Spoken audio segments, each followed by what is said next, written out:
The meeting will be called back to order at 6:35 p.m. Please rise, and the clerk will lead us in the pledge. I pledge allegiance to the flag of the United States of America and to the republic for which it stands, one nation, under God, indivisible, with liberty and justice for all.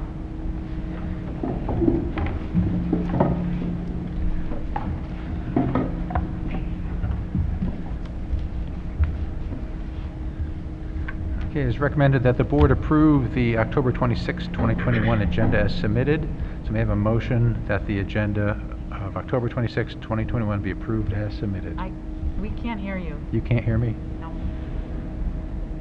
Can you hear me moved. now? That's better. Better. Yes. So may I have a motion and a second that the agenda of October 26, 2021 be approved and as submitted? So moved. Second. Any questions or comments? All those in favor? Any opposed? Motion carries.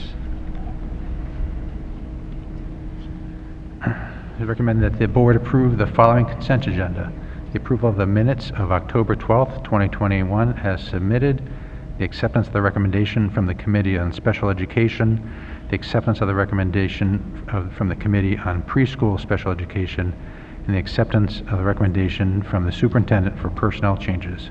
So may I have a motion and a second that the Board of Education approve the consent agenda? So moved. Second. Any questions or comments? All those in favor? Any opposed? All right, motion carries. And Treasurer's Report. It is recommended that the Treasurer's Report, including the cash report, General Fund cash report, General Fund revenue status report, General Fund budget status report, School lunch fund cash report, and School lunch fund revenue and expense budget report for the month ending August 31st, 2021 be approved. So we have a motion and a second. So moved. Second. Any questions or comments? All those in favor? Any opposed? Motion carries. Well, we have no special reports today, which brings us straight to Lila Harvey, our student representative. Thank you. So beginning with our district updates, Unity Day, which is a day where people come together to show their support for kindness and acceptance over bullying, was last Wednesday, October 20th. So students and staff wore orange to show that they will not tolerate bullying of any kind. Red Ribbon Week is also this week, which educates students on the importance and benefits of staying drug-free. And moving on to the high school, so this is the last week of Socktober, and so far the high school has collected over 500 pairs of socks to be donated. The food drive at PHS has also been quite successful. And Red Ribbon Week here at PHS will actually include therapy dogs, which will be coming in tomorrow, and guest speaker Chris Herron. And both National Honor Society and Best Buddies carved pumpkins at their respective meetings. The first meeting of the Student Advisory Committee was last Wednesday, October 20th. So this is a new committee formed by Principal Mrs. Watt and is comprised of selected students that share their perspective on what school is like from the student perspective and kind of give an insight as to what students believe is working and what is not working at the high school. And finally, at the high school, Sources of Strength training is coming up on this Friday. Sources of Strength is a program and a club here that is designed to build protective influences and reduce the likelihood that vulnerable youth will become suicidal. So this program trains students to become peer leaders and connects them with adult leaders at the school and in the community. At Bay Trail, 7th graders in Mr. Harris's class are measuring volume in chemistry. And at the elementary schools, in honor of Red Ribbon Week, students are participating in different dress-up days that include wearing red and sports day. At Scribner had its annual pancake breakfast at Dawn's Original, which is always fun for students and families. Students and staff brought in lots of food for the Penfield Ecumenical Food Shelf. At Indian Landing, kindergartners practiced talking about their feelings and the best ways to deal with tricky emotions. And Miss Kaiser's 5th graders are learning all about decimals through math games. At Cobbles, Mr. Young's class sang the music class rules song during music class. And finally at Harris Hill, students had fun dressing up in their Halloween costumes at the Spooktacular event, which was sponsored by the PTA. Ms. Ramsey's class explored how the book they read correlated to their weather unit. Miss Fuller's class had fun doing a fall activity of making skeletons to learn how place values work. And second graders practiced their patriotic songs for the Veterans Day Assembly coming up.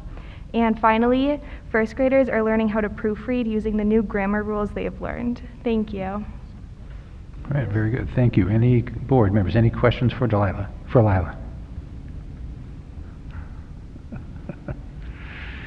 Thank you.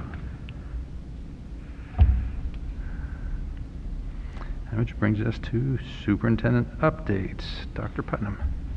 Thanks. We actually have a shorter meeting this evening. There was no special reports, as you noticed, and I just have a few slides to go over, and then we'll turn back to Mark. So we have student and staff honors, and then just a few updates for me. None of them will be as exciting or as well done as our student rep, so thank you very much, but absolutely wonderful. The first update is Rochester Philharmonic Youth Orchestra, so congratulations to the following PHS students who've been selected to participate in this year's Rochester Philharmonic Youth Orchestra: Ashton Davies, Catherine Healy, Alan Ratner, Abigail Tyler, and Alyssa Yang. Just again, great examples of our students and what we can offer here through our music program. Really excited. We've talked in the past, and we'll do an update down the road, but around our TIG Consortium. So the Monroe County Trauma, Illness, and Grief TIG Consortium recently celebrated its 20th anniversary. And as the board knows, the Penfield District has been a proud member since 2006. And we have trained dozens of staff members to help support our students and our staff. Congratulations to TIG coordinator Brandon Fox and our entire team for all of their hard work. And I actually have a special guest in the audience, not that he knows that he has to come up here now, but Brandon Fox, if you could come up and accept this certificate of acknowledgement for a TIG partner since 2006. We really appreciate it.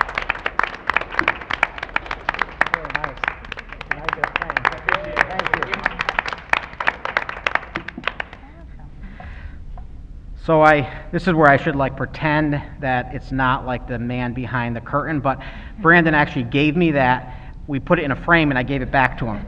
So, because Brandon was there, you can see in the picture, he was able to attend with other members of our TIG team. And it really is, I just want to speak for a minute around TIG and how important it is. And it's really a process and protocol for consistency when students or staff really deal with trauma, illness, or grief.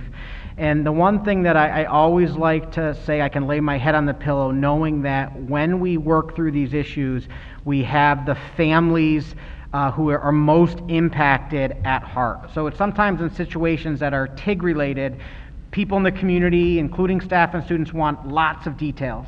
But at the end of the day, it's the family that's most impacted and what they're comfortable sharing. And that in the world of social media, which I'll talk about in a moment, can sometimes people want everything. So I just thank you, Mr. Fox, as our TIG coordinator. One of the many hats he wears in the district is always calm, cool, and consistent. And in these stressful times, it's really important. So thank you, Brandon, again, for everything you do. Unity Day, as was mentioned, Penfield celebrated Unity Day on Wednesday, October 20th. Students and staff wore orange to show that they stand together against bullying and united for kindness, acceptance, and inclusion. So just a great event here in Penfield. And our Communications Award, Nancy Bradstreet, our Director of Communications, who's always in the audience, but right now is sending an email from me that you will all receive, and I'll read to you shortly, was named the winner of an award in the photography category of the New York School Public Relations Association's annual communication contest. The photo taken on opening day last year was selected for recognition out of more than 400 contest entries submitted this year. Nancy's also won previous awards in the district newsletter, website, photography, and annual report category. So Nancy's not here, but just a little round of applause for our Director of Communication and the work that she does. We're really hopeful that everybody will hear Nancy's voice this year because she's also known in Penfield as the voice of the snow day phone call. Those are my sort of honors, and I just want to go over a couple of updates as we have been doing for the last 19 months. Just a quick COVID-19 update. As of today, there have been no changes to the current New York State Department of Health school guidance and regulations that schools have to follow. There is, though, we talked about last meeting, continued advocacy for schools to be able to use the rapid COVID-19 test to help students get back to school sooner. And there's research around that would be supported. The New York State Superintendent Association, which I belong to, is pushing advocacy, as well as a number of other organizations. So we're hopeful that in the near future we'll be able to utilize rapid tests and get students back as soon as possible. We're also, as we talked about last meeting, we're awaiting our rapid COVID-19 PCR test machines from the county. When we receive those from the county, we'll have to conduct training, understand exactly how they work, and determine protocols for their use. So this is not in our county. We're unable to use them in Monroe County based on how they came to us to say, if you go to the nurse with the runny nose, we can give you a quick PCR and send you back to class. But what we can do is, if you are sent home with a symptom, that we'd be able to get you a PCR probably the next day to get you back into school quicker.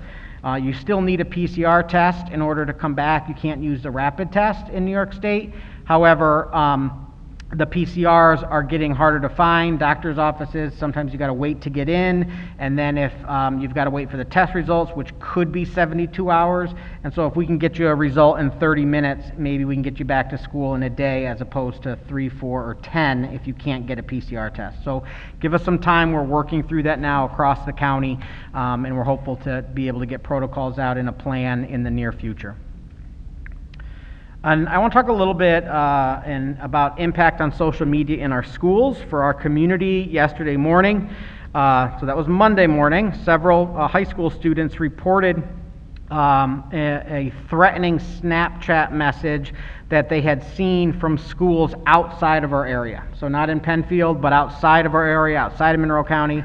Really proud of those students coming forward and sharing it with their administrator. We followed protocols, we investigated these concerns, we contacted the Monroe County Sheriff's Office. They had already been contacted, and they were working to determine where these messages came from, because they weren't Penfield specific. Penfield schools were never mentioned in the Snapchat messages that we saw yesterday. However, we determined that they were popping up all over the country, and you've seen it on the news.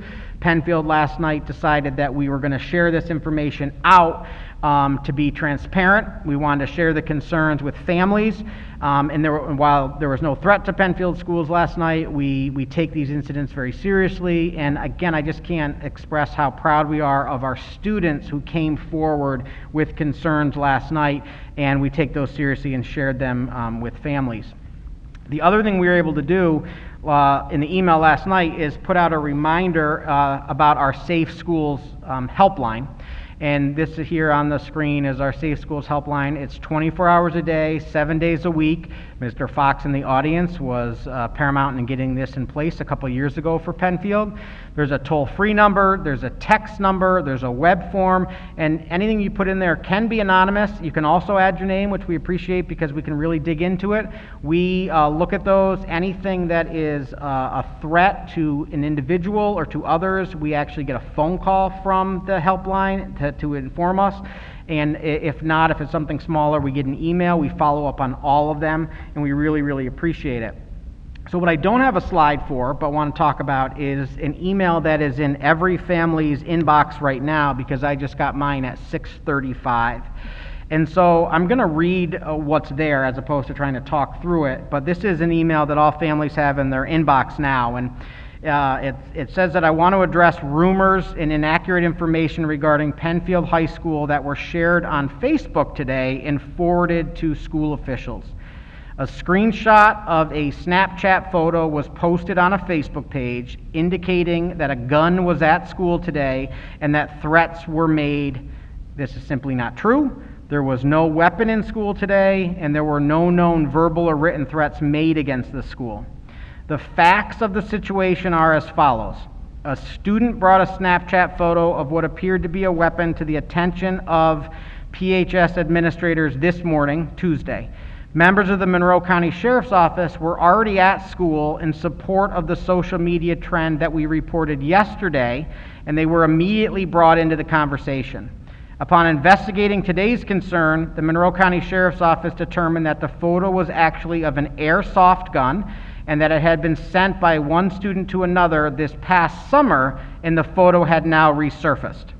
Upon a thorough investigation, which included interviews with the student and the student's parents, a search of the student's home with the parents' permission, which revealed there were no weapons in the home, as well as utilization of the Monroe County FIT Team and Monroe Crime Analysis Center, Monroe County Sheriff's Office determined there was no credible threat. Working in partnership with the school district, Monroe County Sheriff's Office will continue to monitor the situation and continue to have a presence at our school. We want to assure you that we take these issues very seriously, and the student who shared the original post has been disciplined in accordance with our code of conduct. We understand that parents are concerned, especially in the light of the social media trend we alerted you to yesterday, but we ask for your patience and understanding as we investigate reports. We also ask that you come to us with questions and concerns so that we can address them quickly and accurately.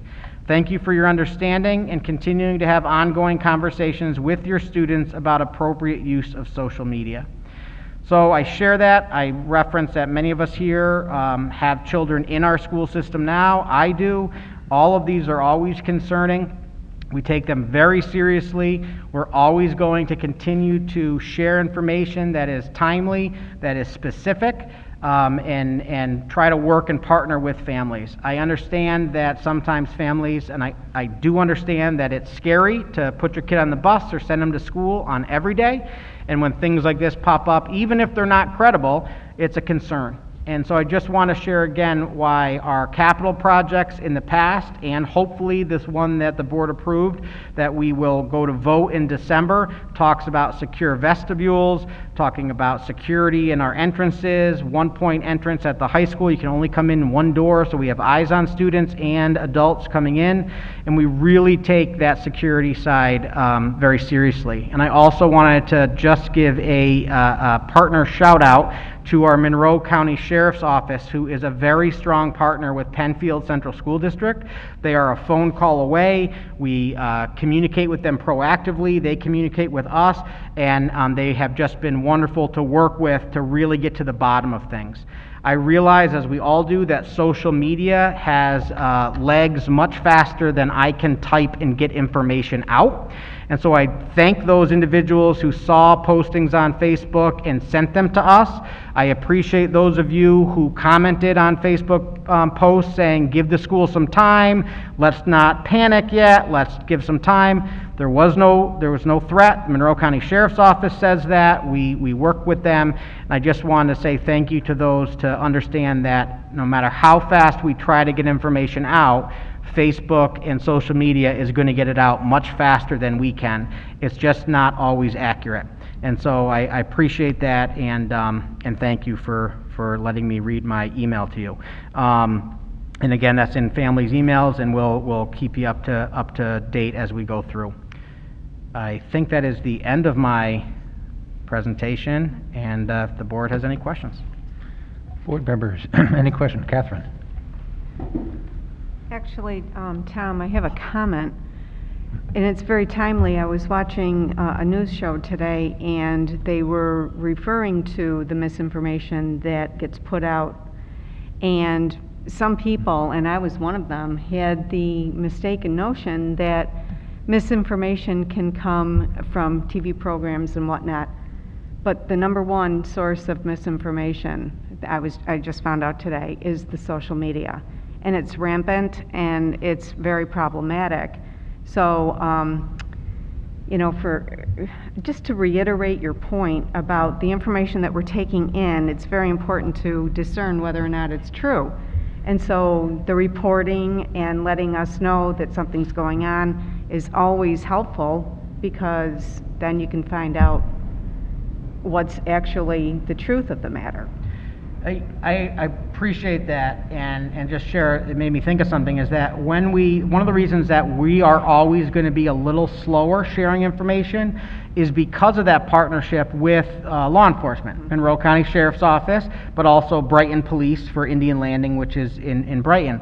But because we want to make sure that our message that goes out is accurate and vetted and looked at by the Monroe County Sheriff's Office, it's going to take us some time to make sure that what we put out is accurate. Because something that we put out, we want to make sure is accurate and is clear, and again, has been reviewed by those other parties like the Monroe County Sheriff's Office. Right. So, thank you. You're welcome. Board members, any other questions? No? I had a couple there, Tom. When you're talking about the rapid COVID PCR testing, that's going to be used for people who either identified through contact tracing, et cetera. Who is that basically the primary use for that testing? No, and this is where it gets a little tricky. We got to determine those protocols. So the Monroe County Department of Health right now is running rapid PCR COVID tests at the Fleet Center. If you go to the Monroe County Department of Health website, you can go and make an appointment and get a PCR test right now. But it can't be used for people on Monroe County Department of Health quarantine lists as of right now. So if you've been identified through contact tracing, you would not qualify for a rapid PCR test. You are under the New York State Department of Health, their jurisdiction, and you are out until they say you can return.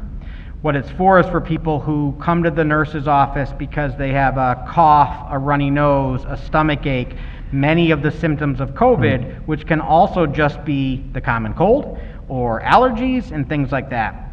Per New York State guidance, we have to then say you've got to go home. The nurses do a good job of sort of determining, is there a health issue? For example, if a student with allergies might have a letter in their file that says allergies, this is the time of year and they're going to have a runny nose. But if not, they would be sent home, and the only way that they could come back per New York State Department of Health is with a PCR test. So this rapid PCR test has the ability to get those students back into school quicker.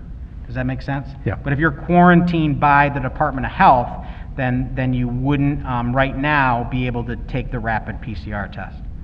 And then a student who is tests negative on the PCR test, they still have to be asymptomatic before they come back. Yes, they've got to be asymptomatic. The biggest piece is they can't have a fever. You have to be fever-free for 24 hours before you can come back. Even with a negative test? Yes. Without Advil or... Yes, without Advil or fever-reducing medication. Mm-hmm. Yep. Right. That's what I thought I heard too. So our goal again is ideally utilizing rapid tests to get kids back into school as quickly as possible. Right now, the PCR rapid test is an opportunity, but it's not as fast as the rapid test. Mm-hmm. You can do about one every 30 minutes. We understanding from the training is if you're really good, you can do 2 in an hour, but it might take longer than that. So you can't do 50 kids in a day, but we hopefully we don't have 50 kids out a day for that. Excuse me, Mark? Yes. Can I ask another question? Of course. So, Tom, to this very topic, if I understand what you just said, then if a student is sent home, and then we have the PCR machine, and then can conduct a PCR test, correct? Yep. So the student who was sent home has to come back to school to get the test? Yeah, so I can tell you one other district that I know of who's starting this November 1st is looking at having, so this is not what we're doing yet, but this is another district that is looking at having basically PCR rapid test hours in one location in their district. So you can come in, so you wouldn't be taking the bus in, you'd be brought in by a parent or guardian who would sign off that you can be tested, and it might be in the evening, it might be during the day, but it's sort of like a time slot of when you can come in, and they're looking at doing it 2 days a week. I see. And so it wouldn't be every day, but to be able to staff it, they'd be 2 days a week. All right, but that's something You'd have you're to going come back in though. But it's something you're going to determine as you're putting together the Yeah. protocols? Yep. Okay. And this is where it is, be fair, as with everything with COVID, is every county is doing it a little bit different. So I read a report that Onondaga, or sorry, what's Ontario County? Where's Victor? Ontario? Yeah. Onondaga. So Ontario is utilizing them, my understanding is in the school. We don't have that ability right now. We're reviewing how that could look. But I also want to be really fair. We put an email out to the community about people who might be interested in helping us, like for a per diem rate. We got a great turnout. We've reached out. We're gonna be looking at how we could utilize those people, because our nurses now are really, I just have to be honest, all staff is doing more work than they typically would, different work than they typically would, but our nurses are doing everything they typically do, which is a very busy role, and then also doing rapid testing of students and staff, and ongoing COVID checks, and making sure that students who are quarantined aren't in school, and when they're back, they can come back to school. It's a lot we're putting on our school nurses. They're incredible, they are positive, but it's a lot. So adding a PCR rapid test is one thing I can't just do. I've really got to look at how we can make this work. But the first step is getting those machines, getting trained. So we're looking at least a couple of weeks before we can roll something out. Thank you. All right. Anything else? That concludes my reports. Thank you.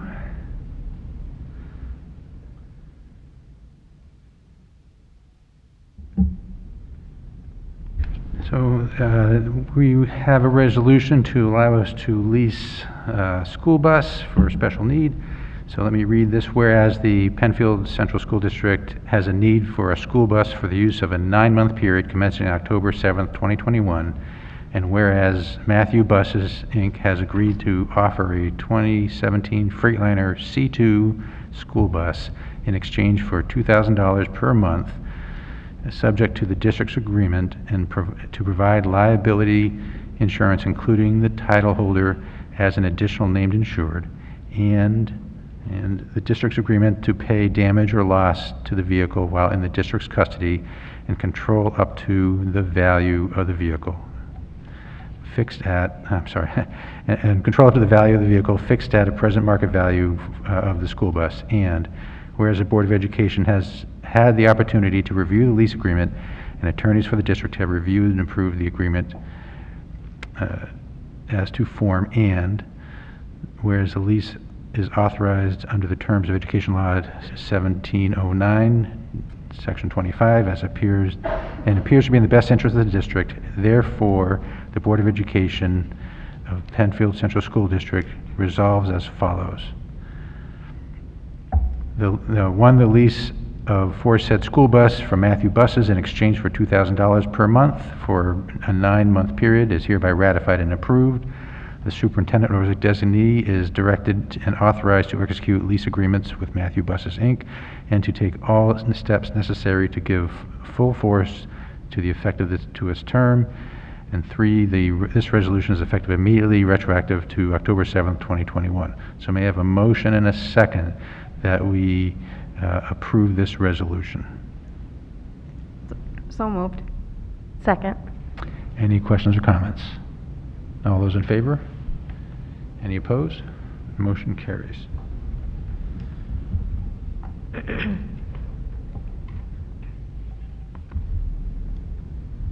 We have no policies for first reading, but we do have the policy for second reading and approval, which is 5633, general neutral, single occupancy bathrooms. Are there any other comments related to that policy? No? Okay. Thank you. So then may I have a motion and a second that the above policy be approved as presented?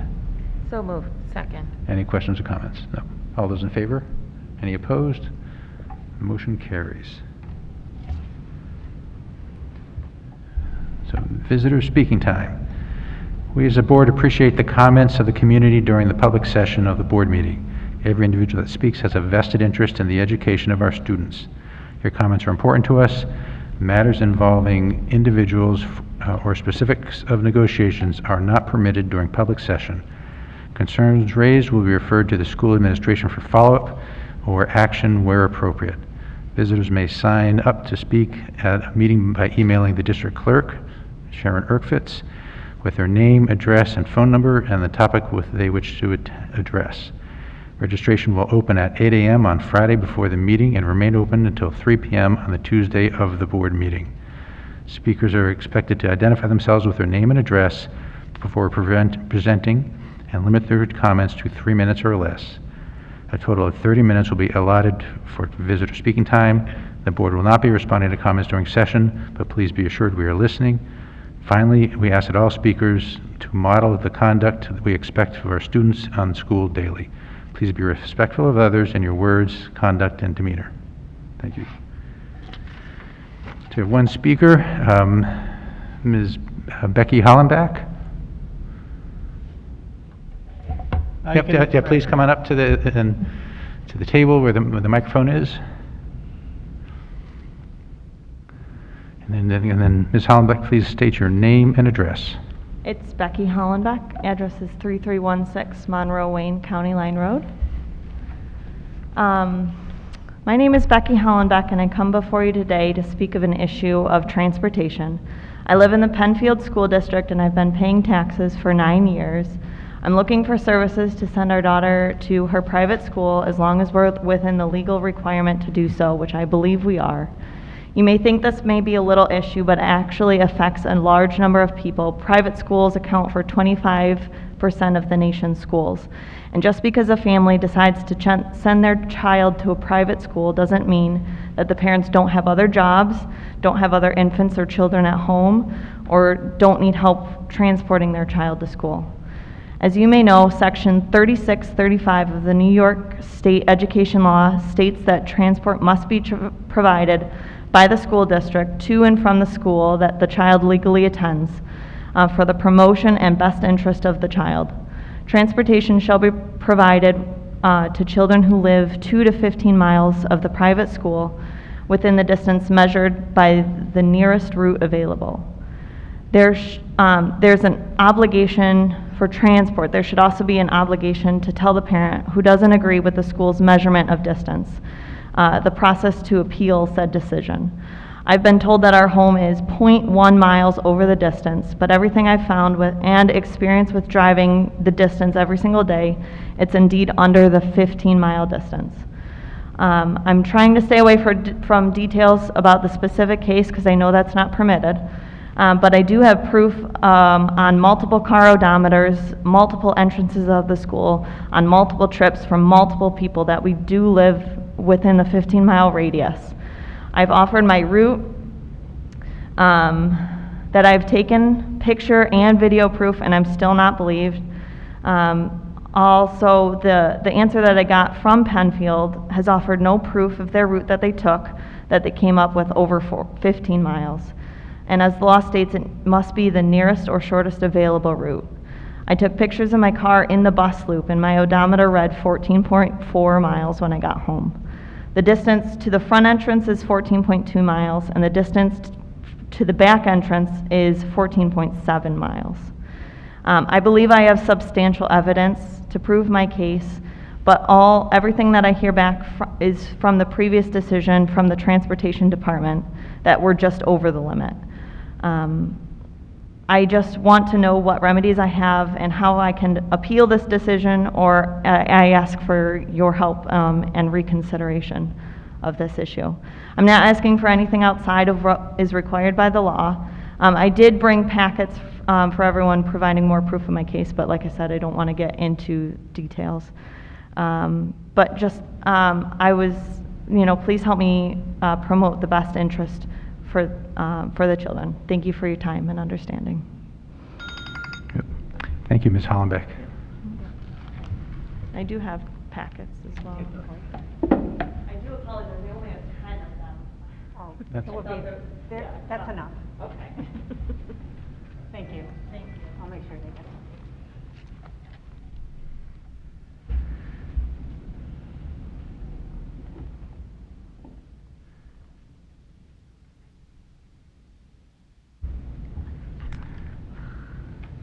The next is a motion to, as recommended that the board reschedule the December 2021 Board of Education meeting. So that the December 14th, 2021 Board of Education meeting be changed to December 7th, 2021 due to the 2021 Transportation Facility vote. So may I have a motion and a second that the Board of Education meeting be revised as described? So moved. Second. Any questions or comments? All those in favor? Any opposed? Motion carries. Monroe County School Board Association meetings. There was the information meeting, and Dr. Putnam, I think you were in attendance there. I was, yep, and it was, thank you. Gosh, for Lisa. It was a presentation on Bavona Child Advocacy Center, and actually was just, I think the board should know that the presenter spoke very highly of Penfield, the partnership we have started this year. As Dr. Maloney mentioned a couple meetings ago, we brought Bavona in around Aaron's Law, and they're teaching our K-5 students 2 lessons, 2 40-minute lessons, and I got to actually watch one of those. It was wonderful, very, very, very student appropriate and age appropriate, but that presentation was around what Bavona can do to partner, and around research and data around child abuse, and very powerful. But again, I think for us and the board is we have a partnership with Bavona, but it was nice to have somebody talking about, you know, Penfield and the partnership and the work we're doing with them, and it was nice. We did have, just so you know too, is Lisa Latin, our rep on the school, on the BOCES board, was also was there too. And then labor relations. That Barb? would be me.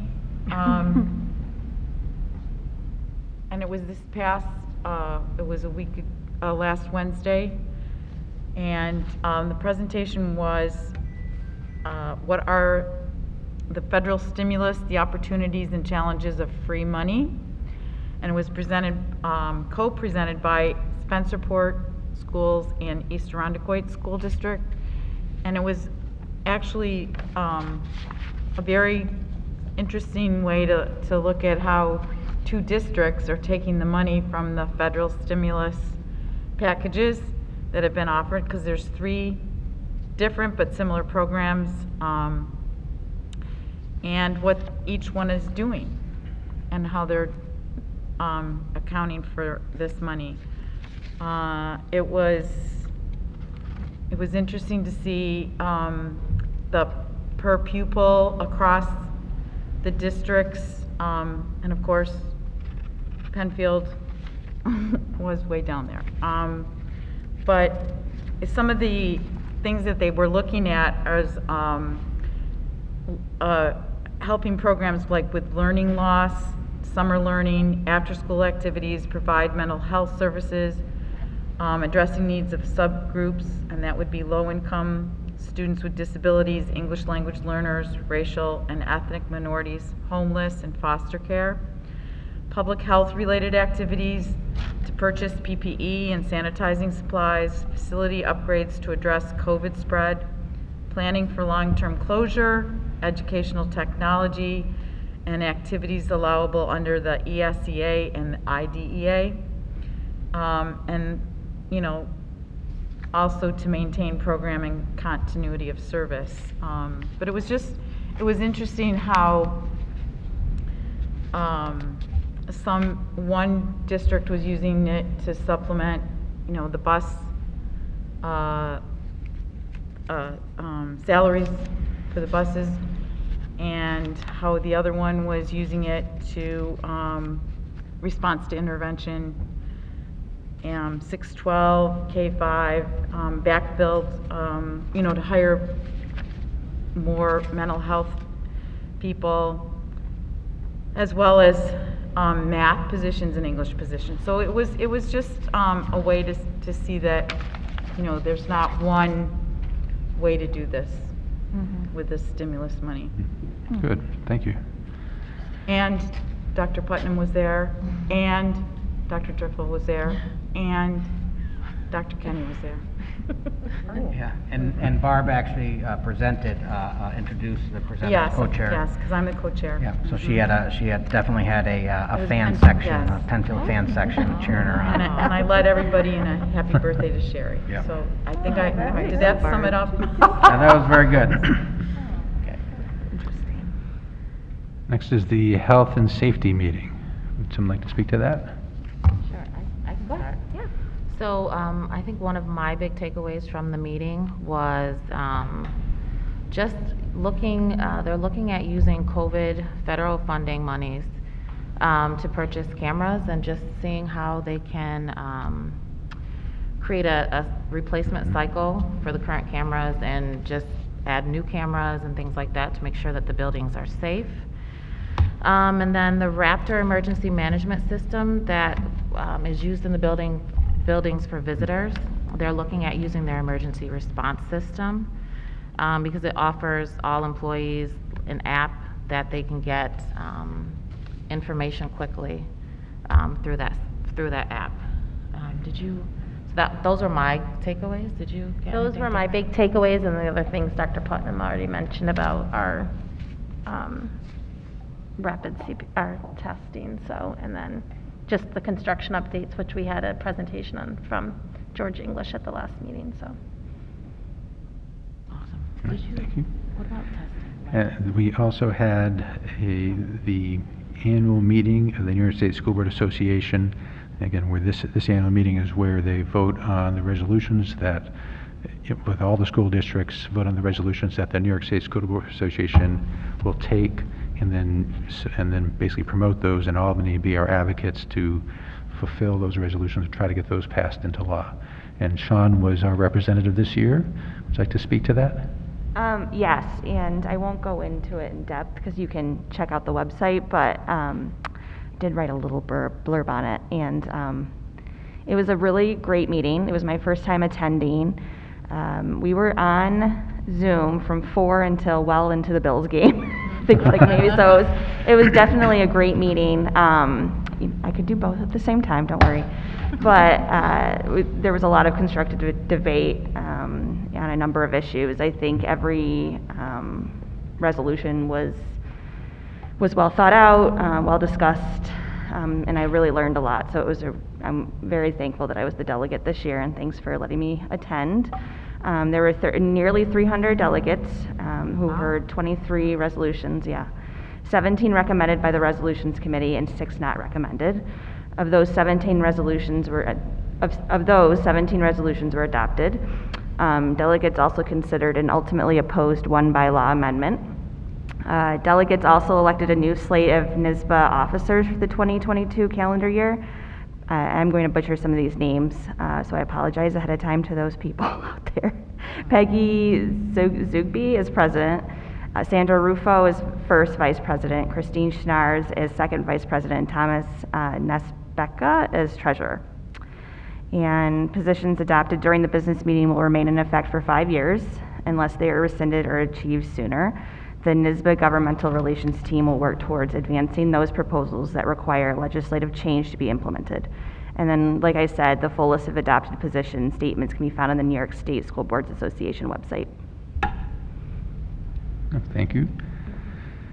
And finally was the New York State School Board Association Live virtual member event that was, I believe, yesterday. Is that correct? Hello. Yep. So was anybody able to attend that? I was hoping to, but I was not able to attend that. Barb? And did I see someone else's hand? Did someone else attend it? No. Barb? Me? Yes. Well, I actually was able to log in Juju Chang's presentation. Mhm. It was very inspirational talk. Learned a lot about just being who we need to be, more accepting and just open to learning about each other's cultures and who we are as Americans. It was very good. Thank you. And was this recorded for follow-up? Do you remember? Recorded, I believe it was. I was trying to log in and figured it out, and I wasn't able to. So, Okay. I'm not sure. I hope so. I thought they said it was. but- Yeah. Okay, good, thank you. So any And questions? at the end, there was a 2-minute video that NYSSBA did about who we are as an organization, and that just to be open and listen to what's being said in our schools. Good, thank you. Any questions or comments on the committee meetings that we just talked about? All right. We have no unfinished business. Is there any new business? With that, may I have a motion and a second that the meeting be adjourned at 7:20 p.m.? So moved. Second. Any questions or comments? All those in favor? Any opposed? All right, meeting adjourned.